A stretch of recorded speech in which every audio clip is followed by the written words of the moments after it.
just got back in the city, and this day I toured for most of it, and then I went to go hang out with my friend.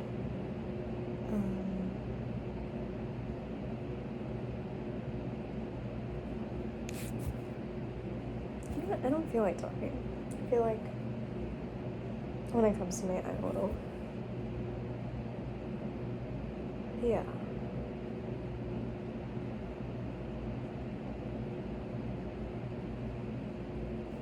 Don't want to really explain my feelings verbally. So I guess I'm just going to continue doing work on my laptop. Currently I'm just applying to jobs, just looking at stuff to feel my passions again. And just really start to kick into gear the life that I want to live. And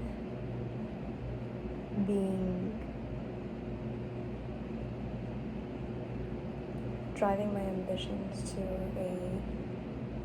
with more direction, or letting my curiosity just get the best of me. Yeah, and I'm sure that on the side of this, whenever I feel the urge to either say how I'm feeling or type it out, and I'm sure I'll edit it on here. I do want to start vlogging just as a archival of my experience and my journey, and at least just look back on it as something that was tangible.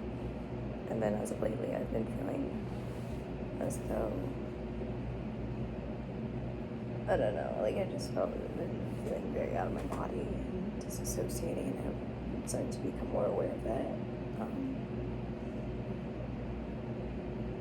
My nerves are not as sharp as they used to be at the moment. I'm sure I'll get her back. But yeah. But hey, ain't nothing like the best life right now. Only at the moment. This is like kind of like my temporary, not my temporary, but like my true home that I've been feeling. It's nice. It's really lovely. I get to be in weather that I appreciate, and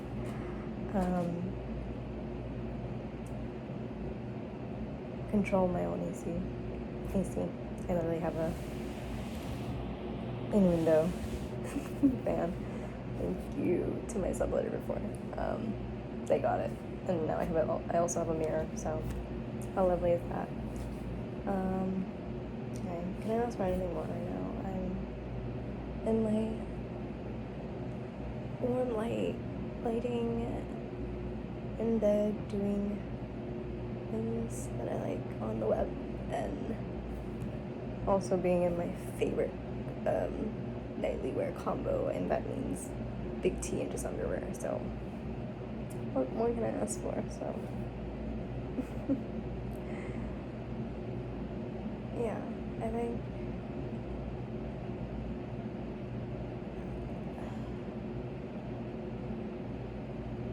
maybe I'm just tired from the whole day of touring, and then catching up with my friend on a lot of things, and my social battery is just dead.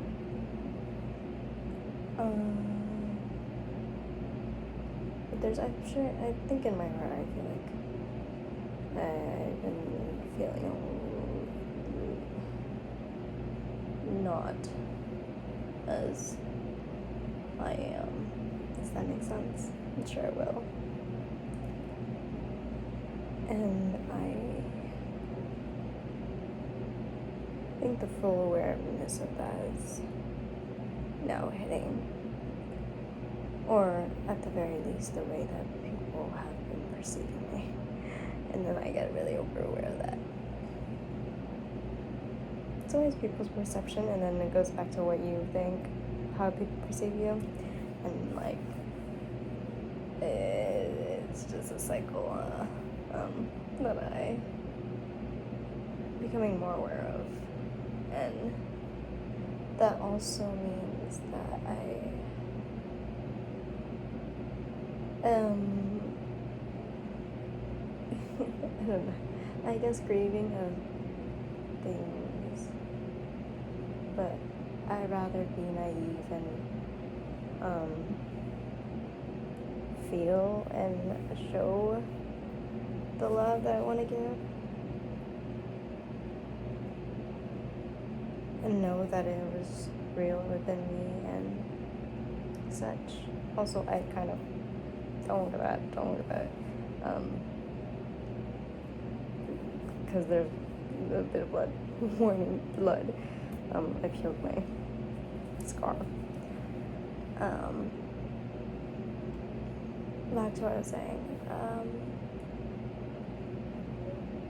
But maybe I'm reverting back to a lot of people pleasing habits, and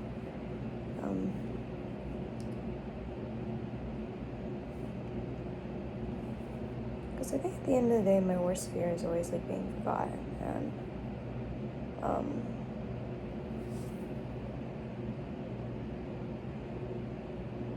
which is so weird to me because I wouldn't expect that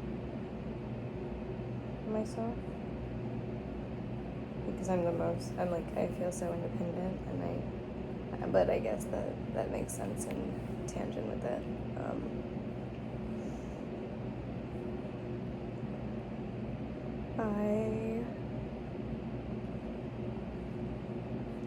I have a habit of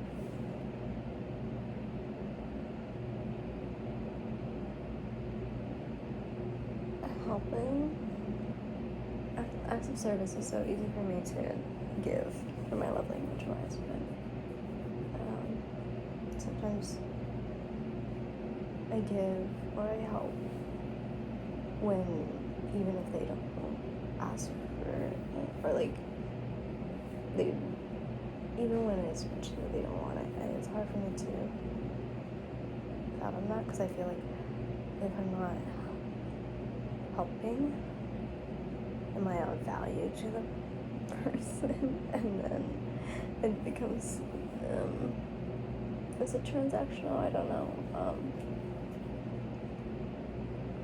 I love that I'm just a walking contradiction, so I was gonna do work. Maybe I should.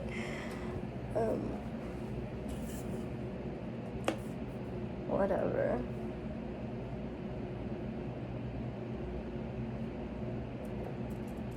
Also, I got this water tumbler instead back to school. That was my other one. I broke it, and then I was not feeling vibing with just like a off-brand Stanley Cup from Navy Federal Credit Union, which I love because it was gifted to me by my best friend's mom, who I adore simply.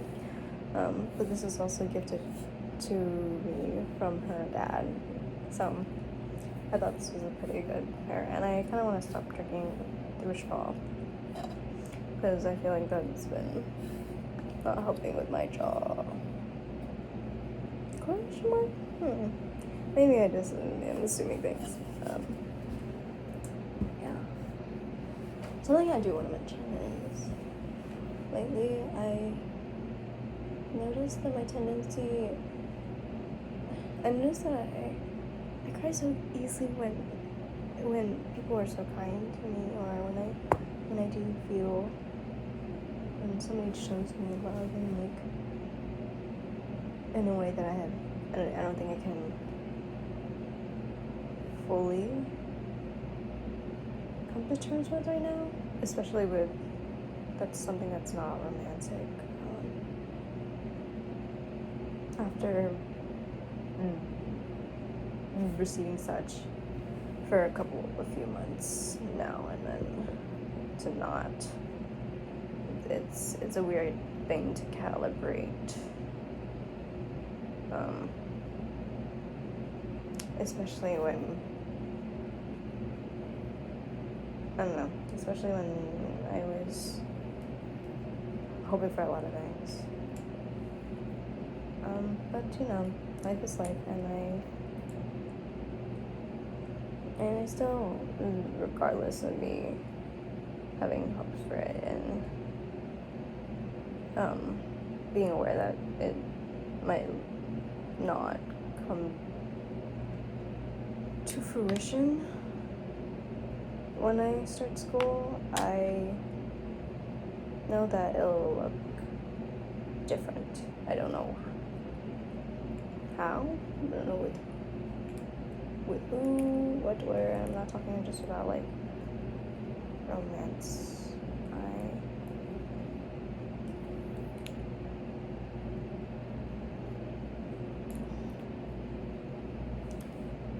It's so weird because I feel like this whole year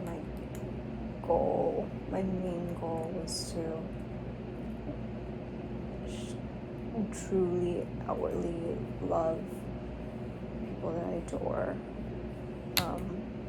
without any fear or shame, and it's been a challenge for sure, being someone who's queer and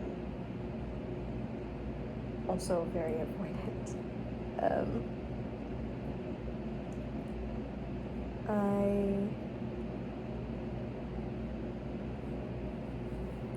think this is one of my biggest challenges of refining that and coming home to myself, with that love, and coming to terms that the love I give it's my value and not the reciprocation of it. Which sucks because I feel like I always ask for a bit internally, and I'm like, why would I want to be at war with myself when if like any other person that I give my love to doesn't receive it in the way I'm expecting them to, you know, and that's not fair to them. It's not fair to me. I feel like expectation is a relationship, something that I haven't really, I've been really not having a bad relationship with, but maybe an entanglement.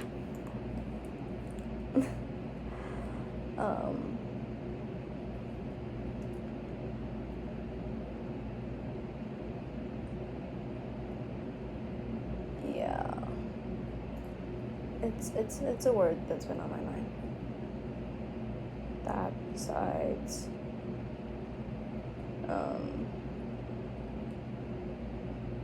shame, grieving, love, sex, not as much, surprisingly. Hey, maybe that's what over a year of celibacy does to you. Celibacy.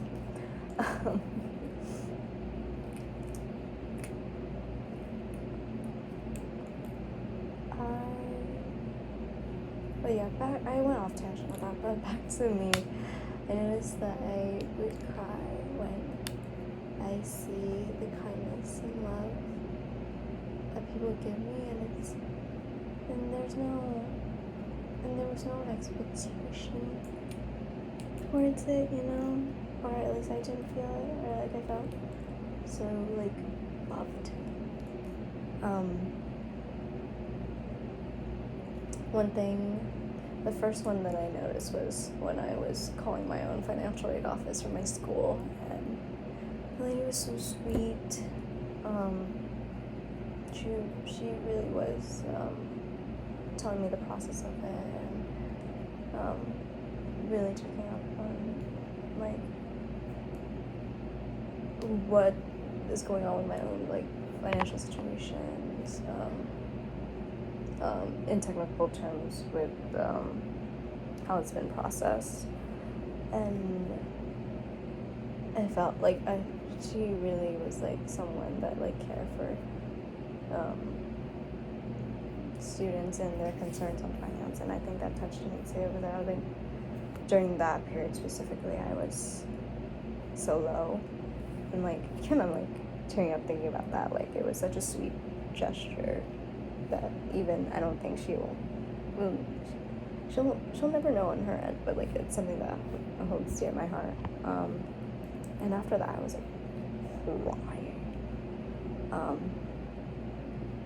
And then the other one was today.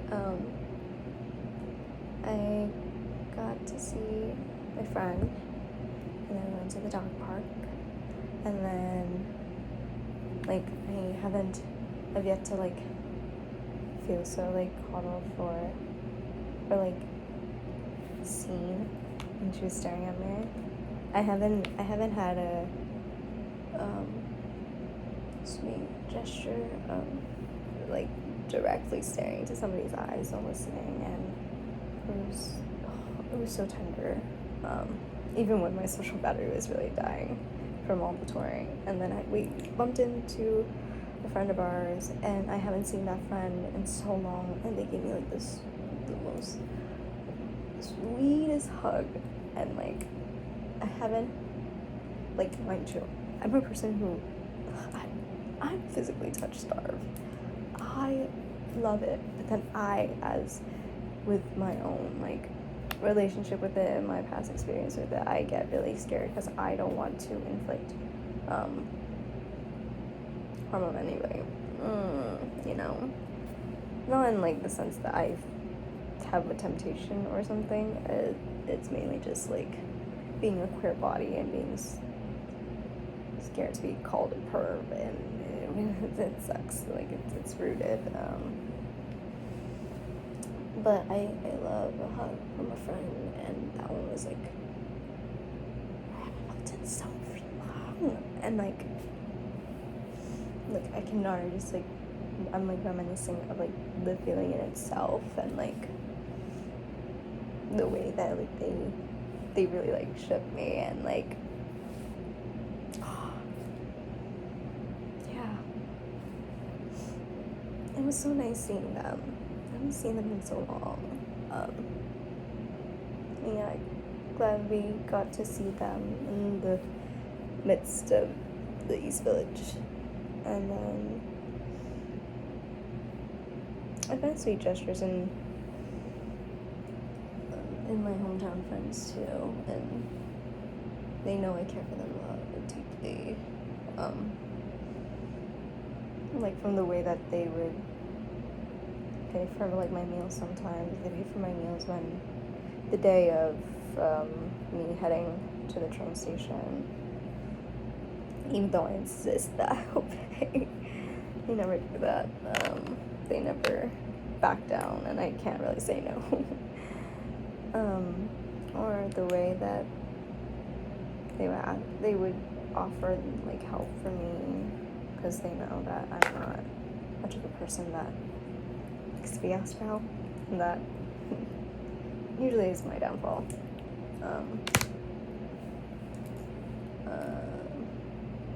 That I always keep close to heart. That's why I think I always, when I go back to town, I always go back to town for them. And I may, like, my family, of course, but like that's only for a short period of time. But it's always been my friends, and they've known my struggles, and they still see me, and I still feel okay with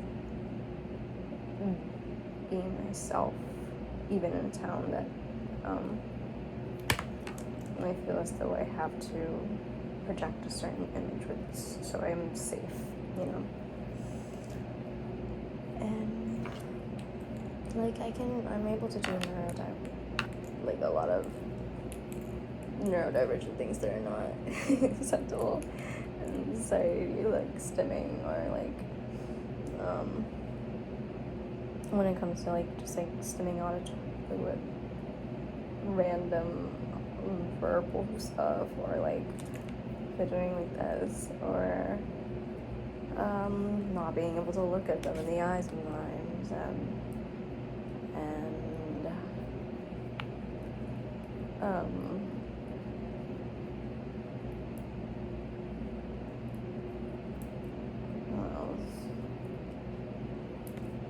or like going nonverbal, or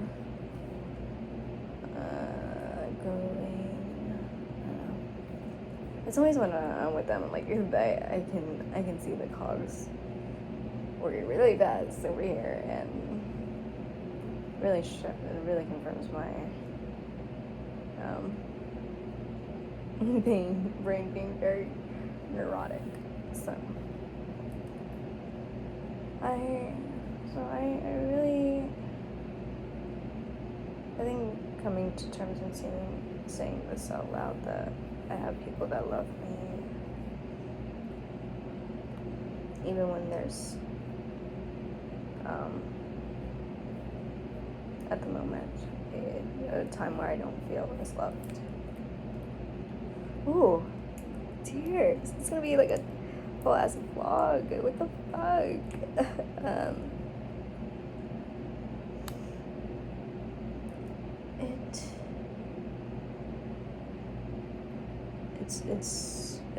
It's really a grounding thing.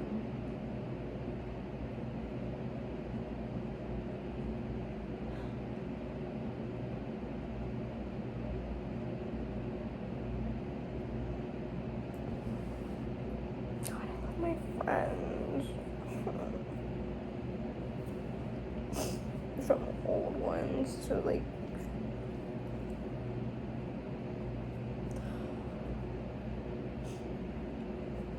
and there's people in my life where like are my friends, and like I can't wait for them to like somehow we cross paths again in my life and are in each other's lives. And there's some where I miss dearly. I miss so dearly, and I wished like I beg that they are a part of my life too. But again, it's all in our own individual courts, you know.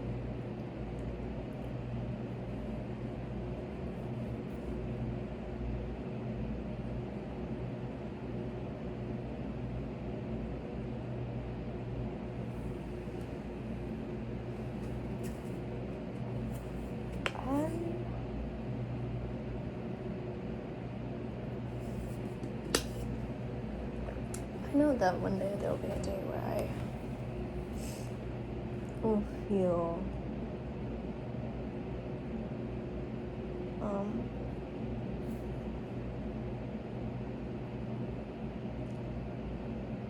I don't know what's the word. So maybe I don't want to feel it. Maybe I do want to feel at peace in a certain semblance level, but the chaos of it is the magic of an artist, and it's the way that I practice it, like alchemy.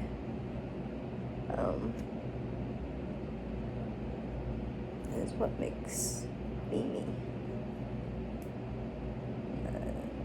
me. It'll make sense in my head. Does that make sense in you?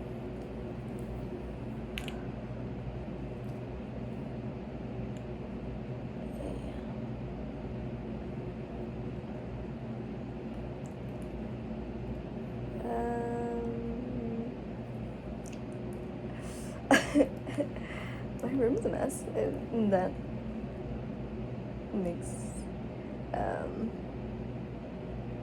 the long day journey a bit more lighthearted. So I literally just got back from one day, and now my stuff is on the floor, and I still have a lot of things that I might have to unpack from the storage and that is my closet in the living room. But other than that, I think that will probably be kept in packed for whenever I do move out. Fingers crossed I get this apartment. And I would have technically a week to move stuff. So I have time to move stuff from up here to Brooklyn. So fingers crossed, I really want to get this apartment. It's a very lovely place and way cheaper than what I'm paying for here. So yeah. Okay. I'm gonna cut this out and I'll probably edit it maybe. No, I'll just leave it raw. I like it raw. Yeah, that's true. Yeah. But I think I miss my home. I miss my safe space and my confident space. I can't wait for whatever day is to come tomorrow. I want to start, like I said before, I want to start archiving some of this stuff to look back onto. And it's in some way I'm preserving my legacy of my own father of recording memories. So, bye!